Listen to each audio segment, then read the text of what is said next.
अथ सांख्ययोगो नाम द्वितीयोऽध्यायः।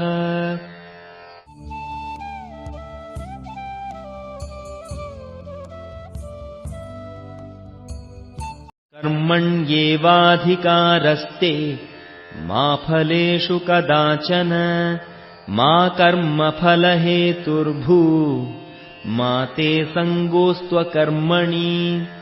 कर्मण्येवाधिकारस्ते मा फलेषु कदाचन मा कर्मफलहेतुर्भू मा ते संगोऽस्त्वकर्मणि।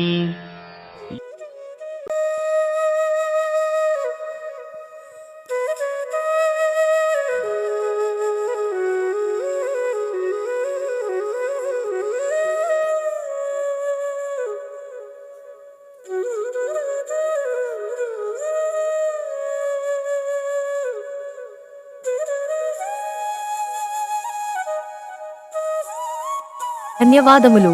మన ఈ సనాతన హిందువు యూట్యూబ్ ఛానల్ రోజు ఒక భగవద్గీత శ్లోకం నేర్చుకుందాం అనే సిరీస్ ను మీరందరూ ఆదరించి సనాతన హిందువు ఛానల్ ను సబ్స్క్రైబ్ మరియు షేర్ చేస్తారని మనవి.